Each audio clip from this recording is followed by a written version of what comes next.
నమస్తే, welcome to బీజేవీ news. నేను మీ ఆదిత్య. ముందుగా బులెటిన్ హెడ్లైన్స్.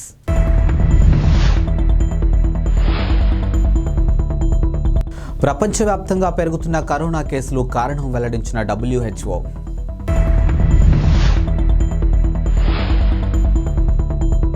బీఆర్ఎస్కు తంగళ్లపల్లి జెడ్పీటీసీ మంచుల దంపతులు రాజీనామా.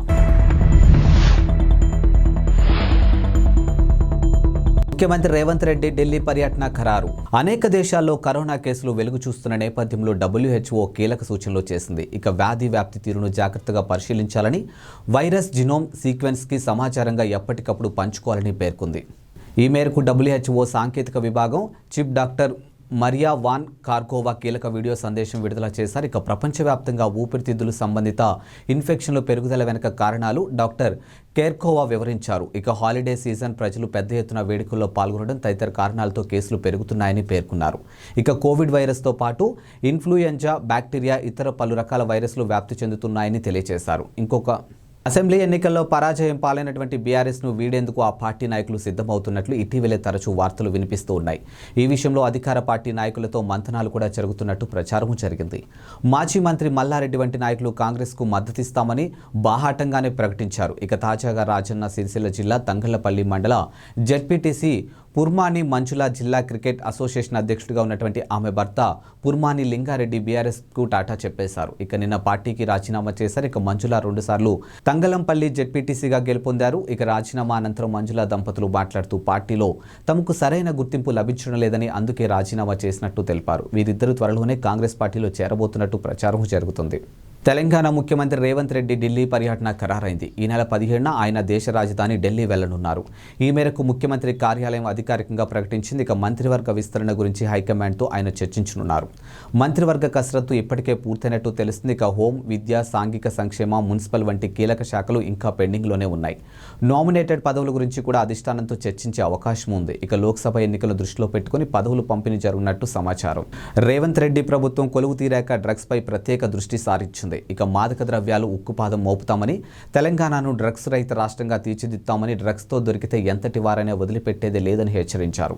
హైదరాబాద్ పోలీస్ కమిషనర్ కొత్తకోట శ్రీనివాస్ రెడ్డి కూడా ఇలాంటి ప్రకటన చేశారు. ఈ నేపథ్యంలో గత రాత్రి హైదరాబాద్ జూబ్లీహిల్స్, బంజారాహిల్స్లోని పలు పబ్బులపై పోలీసులు దాడులు నిర్వహించారు. తనిఖీల్లో తొలిసారి స్నీపర్ డాగ్స్ను ఉపయోగించారు. ఇక న్యూ ఇయర్ వేడుకలు సమీపిస్తుండటంతో సెలబ్రేషన్స్ కోసం పబ్లు సిద్ధమవుతూ ఉన్నాయి.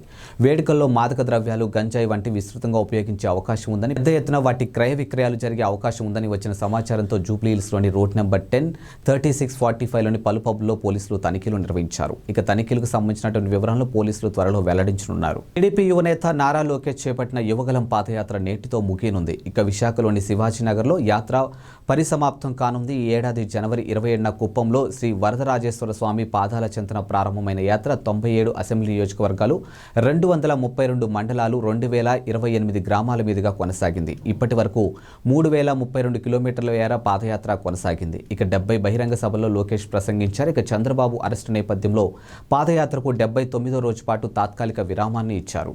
పాక్లో తలదాచుకుంటున్నటువంటి Mumbai underworld don Dawood Ibrahim ఆసుపత్రి పాలైనట్లు తెలుస్తుంది. ఇక విషప్రయోగం కారణంగా అతడి ఆరోగ్యం క్షీణించినట్టు వదంతులు బయలుదేరాయి. ఇక దావూద్ ఇబ్రహీం కరాచీ ఆసుపత్రిలో చేరినట్లు పాక్ జియో టీవీ పేర్కొంది. ఇక అతడిపై విషప్రయోగం జరిగినట్టు వ్యాపిస్తున్నటువంటి వదంతుల గురించి కూడా ప్రస్తావించింది. 1996లో ముంబై వరుస పేలులకు కారకుడైనటువంటి దావూద్ ఇబ్రహీం కరాచీలో తలదాచుకుంటున్న విషయం తెలిసిందే. ఇక పాక్ సాయంతో దావూద్ భారత్లో పాటు అంతర్జాతీయ దర్యాప్తు సంస్థలకు చిక్కకుండా తప్పించుకుని తిరుగుతూ ఉన్నాడు. ఇక 2003లో అతడిపై గ్లోబల్ టెర్రరిస్ట్గా ముద్ర పడింది. ఇక దావూద్ 1955లో మహారాష్ట్రలోని రత్నగిరి జిల్లాలో జన్మించాడు. ఆ తర్వాత కుటుంబంతో సహా ముంబైకి వలస వెళ్లాడు. 1970లో ముంబై అండర్ వరల్డ్లో అతడు అంచెలంచెలుగా ఎదిగాడు. క్రమక్రమంగా తన పరపతిని పెంచుకుంటూ వెళ్లాడు. ఇక కనీవిని ఎరుగని దారుణాలకు పాల్పడే అతడి గ్యాంగ్కు అప్పట్లో డి కంపెనీగా పేరు స్థిరపడింది. డాక్టర్ బిఆర్ అంబేద్కర్ కోనసీమ జిల్లాలో షాకింగ్ ఘటన వెలుగులోకి వచ్చింది. ఇక చికిత్స కోసం ఆసుపత్రికి వచ్చిన ఓ దళిత బాలికను నర్సు కాలితో తొక్కి పరీక్షిస్తూ అవమానించింది. జిల్లాలోని కాట్రేని కోనకు చెందినటువంటి నేలపాటి భాస్కర్రావు తన 10 ఏళ్ల మనవరాలు కాలు నొప్పితో బాధపడుతుంటూ ఆదివారం స్థానిక ప్రభుత్వ ఆరోగ్య కేంద్రానికి తీసుకుని వెళ్లాడు. అయితే అక్కడున్న నర్సు మణికుమారి మాత్రం చిన్నారి కాలును తన కాలితో తొక్కి పరీక్షించింది. ఇక చికిత్స ఏమీ చేయకుండానే అమలాపురం ఆసుపత్రికి తీసుకెళ్లమని సూచించింది. దీంతో భాస్కర్రావు నర్సుపై ఆగ్రహం వ్యక్తం చేశారు. ఇక రోగిని అవమానించినందుకు పై అధికారులకు ఫిర్యాదు చేస్తామని హెచ్చరించారు. దీంతో నర్సు క్షమాపణ చెప్పింది. కాగా సదరు నర్సు డిప్యుటేషన్పై తమ ఆసుపత్రిలో పనిచేస్తుందని ఆసుపత్రి వైద్యుడు నిఖిత తెలిపారు. ఇలాంటి సంఘటన సంఘటనలు మళ్లీ జరగకుండా చూస్తామని చెప్పారు. యువగలం పాదయాత్రను కొనసాగిస్తున్న టీడీపీ జాతీయ ప్రధాన కార్యదర్శి నారా లోకేష్ కుడి చేతికి ఆదివారం స్వల్ప గాయమైంది. అభిమానులకు అభివాదం చేస్తున్న సమయంలో ఓ వ్యక్తి లోకేష్ చేతిని అందుకొని బలంగా నొక్కడంతో ఈ గాయమైంది.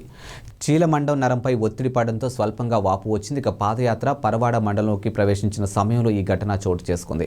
అయినప్పటికీ లోకేష్ పాదయాత్రను యథావిధిగానే కొనసాగించారు. ఇక గాయానికి ఐస్ ముక్కలతో మర్దనా చేస్తూ ముందుకు కదిలారు. అయితే అభిమానులతో కరచలనానికి ఎడమ చేతిని ఉపయోగించారు. కాగా యువగలం పాదయాత్ర 225 రోజు తోటాడ స్మార్ట్ సిటీ నుంచి మొదలుపెట్టారు. బరణికం గ్రామం వద్ద పాదయాత్ర పెందుర్తి అసెంబ్లీ నియోజకవర్గంలోకి ప్రవేశించింది. ఈ సందర్భంగా టీడీపీ జనసేన శ్రేణులు పెద్ద ఎత్తున స్వాగతం పలికారు. Tirusapalli Venkatapuram Parawada Gorlavanipalem Chintala Gorlavanipalem Jujuvanipalem Desapatrunipalem steel plant gate sector 10 bus stop sector 5 complex మీదుగా పాదయాత్ర సాగింది. పరవాడ సంతబయలు వద్ద పంచగ్రహాల ప్రజలతో లోకేష్ సమావేశం మేరకు ఎల్జీ పాలిమర్స్ బాధితులకు పరవాడ గ్రామ డ్వాక్రా మహిళలకు కాపు సామాజిక వర్గీయులకు నిరుద్యోగులు వారి సమస్యలపై లోకేష్ కు వినతి పత్రాలు అందించారు. ఇక టీడీపీ ప్రభుత్వం 3 నెలల్లో అధికారంలోకి వస్తుందని న్యాయమైన వినతులు పరిశీలిస్తామని ఆయన హామీ ఇచ్చారు.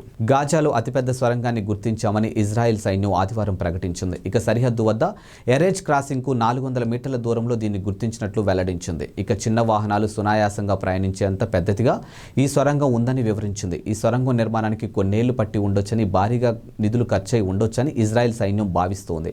అక్టోబర్ 7న దాడుల సూత్రధారి హమస్ చీఫ్ సోదరుడు మహ్మద్ ఈ ప్రాజెక్టుకు నేతృత్వం వహించినట్లు సైన్యం వెల్లడించింది. ఈ సొరంగం తాలూకా వీడియోను కూడా ఇజ్రాయెల్ సైన్యం విడుదల చేసింది. సొరంగంలో భారీ ఎత్తున ఆయుధాలు కూడా లభ్యమయ్యాయని ఇజ్రాయెల్ అధికారులు తెలిపారు.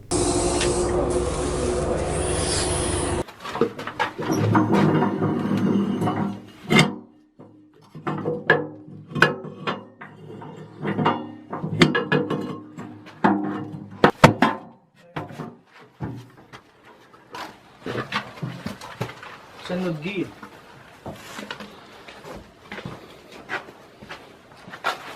جميل الزوايا خلصنا عادي ايش انا في ميه هنا يا جماعه هي هذه الميه نشفه اي لا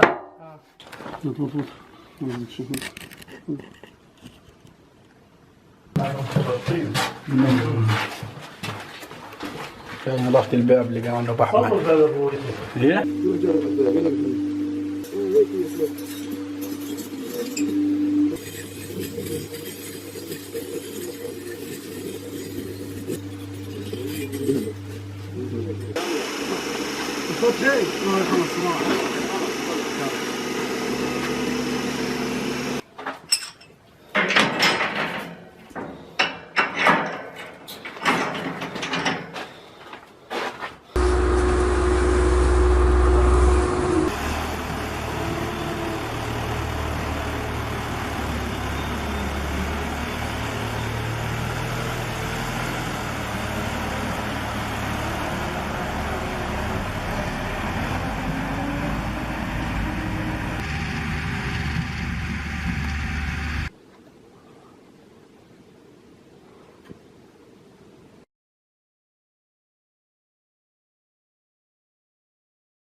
పై చదువుల కోసం విదేశాలకు వెళ్లే వారు రాసే ఆంగ్ల పరీక్ష టోఫెల్కు కీలక మార్పులు రానున్నాయి. ఇకపై పరీక్ష రాసే అభ్యర్థులు వ్యక్తిగత అవసరాల నేపథ్యానికి అనుగుణంగా పరీక్ష పేపర్ను సిద్ధం చేస్తామని ఎడ్యుకేషనల్ టెస్టింగ్ సర్వీస్ సీనియర్ ఉపాధ్యక్షుడు రోహిత్ శర్మ తాజాగా మీడియాకు తెలిపారు.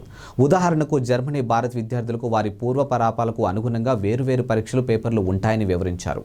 అభ్యర్థి చదవబోయే కోర్సుకు అనుగుణంగా కూడా మార్పులు ఉంటాయని వివరించారు. ఇక పరీక్షలో ఆర్టిఫిషియల్గా ఇంటెలిజెన్సీ సాంకేతికాలను ఉపయోగించుకుంటామని పేర్కొన్నారు. టీడీపీ అధినేత చంద్రబాబు హైదరాబాద్లో జనసేన పవన్ కళ్యాణ్ ఇంటికి ఇంటికి రావడం రాజకీయ వర్గాల్లో చర్చాంశనీయంగానూ మారింది. ఈ భేటీపై జనసేన పార్టీ రాజకీయ వ్యవహారాల కమిటీ చైర్మన్ నాదెండ్ల మనోహర్ మీడియాకు వివరాలు తెలిపారు. పవన్ కళ్యాణ్, చంద్రబాబు వివిధ అంశాలపై 2.5 గంటల పాటు చర్చిస్తారని వెల్లడించారు. ఇక రాష్ట్ర ప్రజలకు మంచి భవిష్యత్తు అందించే దిశగా చర్చలు సాగాయని తెలిపారు. ఇక వైసీపీ విముక్త ఏపీ కోసం ఎలా కలిసి పనిచేయాలో చర్చించుకున్నట్లు నాదెండ్ల వివరించారు. ఎన్నికలకు ఎలా వెళ్లాలనే వ్యూహంపై చంద్రబాబు, పవన్ కళ్యాణ్ చర్చించారు. ఇక ఏపీకి చక్కటి పరిపాలన ఎలా అందించాలనే దానిపై చర్చ జరిగింది. పార్టీ పరంగా సంస్థాగతంగా తీసుకున్నటువంటి నిర్ణయాలకు కూడా సమావేశంలో ప్రస్తావనకు వచ్చాయి.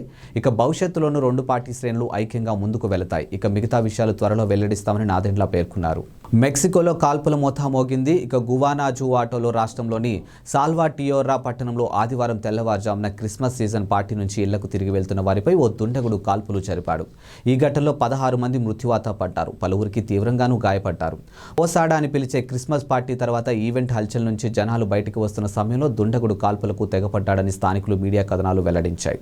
కాగా మెక్సికోలోని సలామాకాం నగరంలో జరిగినటువంటి మరో కాల్పుల ఘటనలో 4 వ్యక్తులు మరణించారు. అయితే ఈ ఘటనకు సంబంధించినటువంటి వివరాలు ఇంకా వెల్లడి కాలేదు.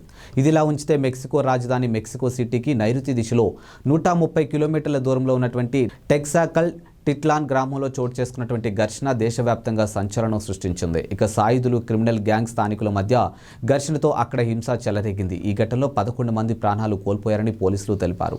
వేట కొడవళ్లు, వేట తుపాకీలతో దాడులు చేసుకున్నారు. ఈ ఘటనకు సంబంధించినటువంటి దృశ్యాలు సోషల్ మీడియా మాధ్యమాల్లో చక్కర్లు కొడుతున్నాయి. ఇవాల్టి బులెటిన్ అప్డేట్స్. మరో బులెటిన్తో మళ్ళీ కలుద్దాం. అంతవరకు సెలవు. నమస్కారం.